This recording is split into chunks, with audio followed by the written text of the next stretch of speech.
Alors là, il y a eu un petit article qui est sorti qui me paraît très intéressant et on va écouter. Ce soir, dans les grands entretiens d'Yves Tréhard sur le thème Souvenirs et avenir d'Afrique, avec Kémy Seba, militant politique et président de l'ONG Urgence panafricaniste.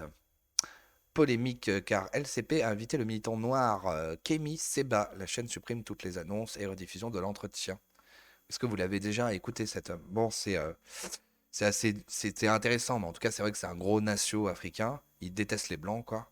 Au moins, lui, il se cache pas comme Diodo, hein, parce que Diodo, il fait l'africain, alors qu'en fait, il a encore, je sais pas combien de trucs en France. Bon, Kémy Seba, je crois qu'il a encore sa nationalité française et une partie de sa famille qui est en France. Je ne sais pas si c'est toujours le cas, mais c'était parce que je sais pas s'il a plusieurs femmes ou pas.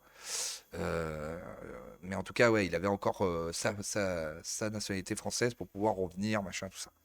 Et ça me fait toujours rire parce que Kémy Seba, alors là, il s'est un peu repris, mais ça me faisait toujours marrer parce que dans les interviews dans les pays d'Afrique, c'est juste pour montrer que c'est des mecs quand même, c'est un peu bizarre quoi. Il était toujours habillé en costard vraiment à l'occidental, super classe comme il est là.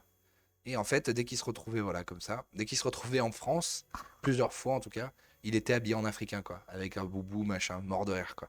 Cette blague quoi. Bon, après, ce qu'il dit, c'est voilà. On va écouter un peu. Donner de la visibilité à cet individu était responsable. Inviteriez-vous Dieudonné ou Soral? Bah pourquoi pas, parce que si on n'est pas des fils de pute comme toi. Ah, il a répondu. Mort de rire. Tristan Mendes France. Ah, j'aimerais bien que tu te retrouves face à lui parce il a pas l'air commode, hein, le Kémy, quoi.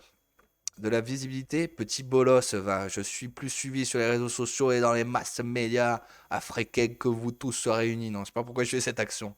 Bah, et tu crois que vous me faites peu faveur? Sortez de votre bulle. Quand le porte-parole d'ACMI est interviewé par France 4, on t'a entendu, Niambri, là? Ah ah, il est trop bon. Donner de la visibilité à cet individu était responsable. Mort de rire comme il l'a. Alors, et t'as répondu, Tata? Oui, bah, c'est sûr. Quand le chef d'ACMI est interviewé par France 24, ça ne vous dérange pas, cher colon. Quand Zemmour est invité partout pour cracher sa haine des Noirs et des Arabes, ça ne vous dérange pas non plus. Et ta gueule, il a pas de haine au niveau des Arabes. Il dit ce que tu dis, espèce de con. Tu déconnes, Seba, là. Fais pas ta fiotte, là. Tu sais très bien qu'il a raison, Zemmour. C'est juste parce que c'est un juif que tu parles comme ça. Espèce d'antisémite. Parce que bon, il dit des trucs assez vrais, mais en même temps, ça a l'air d'être un gros antisémite, hein. Et donc, on va écouter un peu ce qu'il dit. Là, j'avais relayé sur ma chaîne, sur mon compte, si vous voulez vous abonner à mon compte Twitter. Putain, aussi, Pollen cette salle. Lui, il est bon, lui. Les adversaires prioritaires, ce sont les dirigeants d'Afrique francophone que vous interviewez bien souvent d'ailleurs, et qui sont dans une... Donc écoutons-le, hein. LCP, Yves Tréhard a réalisé l'interview de Kémy Seba. Là, il y a David Dobski aussi qui partage ça. Mon discours premier mes adversaires prioritaires, ce sont les dirigeants d'Afrique francophone que vous interviewez bien souvent d'ailleurs, et qui sont dans une... C'est votre travail, hein, je ne vous en veux pas, et qui sont dans une logique quelque part de détourner de manière systématique les deniers de l'État pour avoir leur vie de rêve que même les plus grands mafieux siciliens ou américains n'avaient pas. Nous avons des dirigeants qui sont les plaies numéro une de nos populations. Les qualifieriez de mafieux. Ce sont des mafieux. Mon président, le président du Bénin, est un mafieux. Je suis plus proche, par exemple, de Cuba ou de l'Iran que je suis proche de la Russie et de la Turquie. Pour ce qui est de l'islamisme, votre gouvernement a une grosse responsabilité dans la montée de cet islamisme, puisque quand on fait assassiner Kadhafi, qui était un rempart à cet islamisme-là, qui déstabilise la Il va bande du sévère, hein. Sahel en Ça tant que chute, telle, déstabilise. évidemment, ça laisse tous les fous furieux venir essayer d'étendre leur influence. Mais il y a face à eux une montée aussi de ce souverainisme africain. En fonction du temps qui passe, en fonction du progrès qui se fait, le progrès qui nous est présenté par l'Occident, je suis désolé, mais ce n'est pas un progrès qui est valable pour tout le monde. Le progrès pour vous est peut-être une dégénérescence pour nous. La négritude de Sangor, c'est un fraternalisme que vous ne partagez pas. Bon, il avait même ce fraternalisme jusque dans son intimité la plus proche, puisque je crois que Son épouse était, française, normande. Française, normande. C'est son choix. Moi, je préfère la femme noire. Mais après, c'est une question de choix. Moi, il dit Parce des que choses, qu'on hein. le veuille ou pas, quand on va à Ah, l'extérieur, moi, que je vous préfère la soyez femme éthiopéen, blanche, hein, c'est que clair. vous soyez sud-africain, que vous soyez camerounais ou congolais ou autre, vous serez toujours considéré comme un nègre. Ça signifie beaucoup de choses. Mais pas quand vous êtes algérien ou tunisien. Ah, c'est sûr que quand vous êtes algérien ou tunisien, vous n'êtes pas considéré comme un nègre, mais vous pouvez être traité comme un sale arabe. L'esclavage, la traite orientale, a été une traite profondément négrophobe, raciste, violente. C'est un fait, un élément factuel, il n'y a pas de tabou dessus. Je vais donner un exemple précis. De Gaulle, qui est un héros pour vous, est quelqu'un qui ne m'inspire aucun respect. Mais Napoléon Bonaparte, c'est un grand pour vous. Pour moi, c'est quelqu'un que je méprise à un degré qui dépasse l'entendement. Mais je ne me verrai pas faire des manifestations pour appeler à déboulonner la statue de Napoléon en France. C'est votre pays. Voilà. Au moins, il dit les choses, même si, bon, c'est un gros antisémite. Et puis aussi, il dira pas les choses sur le fait que bah, les Noirs se détestent entre eux, comme les Blancs se sont détestés entre eux. Et que, par exemple, le massacre des Hutus, des Tutsis, bon, on sait très bien d'où ça vient. Et il y en a eu des dizaines comme ça. Mon discours premier. Et le truc que moi, j'aimerais bien savoir, c'est qu'est-ce que ce Seba pense de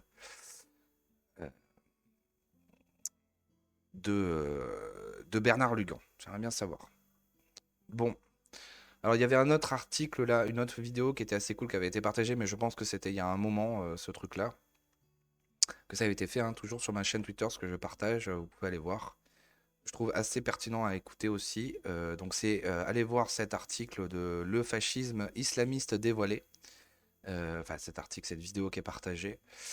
Cette chaîne est assez cool. Et en fait, si on écoute notre cher Boualem Sansal, voilà. Ce matin, on écoute les étrangers ce matin. Même si, évidemment, la plupart des musulmans, bien dire, croient tout à fait tranquillement, ne posent pas de problème. Oui, mais à un moment donné, il faut se déterminer. Souvenez-vous de la situation des années 30. Bon, il y avait les nazis qui étaient là en pointe, évidemment, qui voulaient s'emparer du pouvoir et conquérir l'Europe et imposer leur idéologie. Et puis il y avait cette masse d'Allemands. S'ils avaient parlé, il n'y aurait pas eu de nazisme, il n'y aurait pas eu de guerre.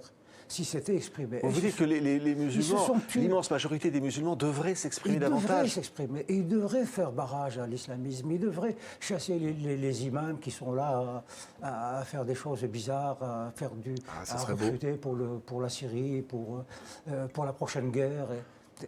Ils devraient. Et ça devient urgent parce qu'on n'est pas loin de la bascule.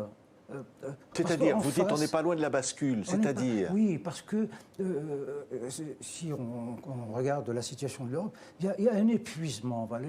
Les Européens ne sont plus en mesure de lutter contre ce phénomène qu'ils ne comprennent pas, qui passe comme ça, comme l'humidité dans l'air. Vous dites c'est une forme de lâcheté, vous dites aussi ce mot-là. Oui, j'utilise des mots forts parce qu'il faut secouer. Oui, c'est de la lâcheté, voire... Pire que ça, c'est-à-dire qu'il y a des gens qui sont... L'acheter des Européens, des Occidentaux, à part les nations qui essaient de se battre, et l'acheter clairement des musulmans, quoi. Mais bon, c'est tendu, quoi. Entrer dans un processus de soumission où on dit, après tout, on peut pas... Bon, après tout, on peut rien contre ces choses-là. Dis-non avec. Trouvons un nouvel équilibre. Ouais. D'où les discussions nombreuses et diverses et soutenues en très haut lieu. Révisons la laïcité, révisons la démocratie, qu'elle puisse permettre...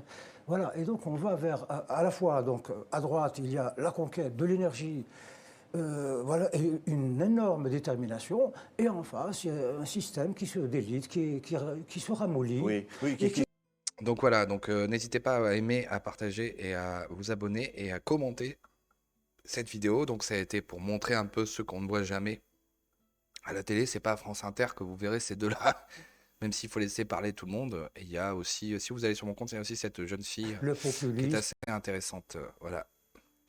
Donc on a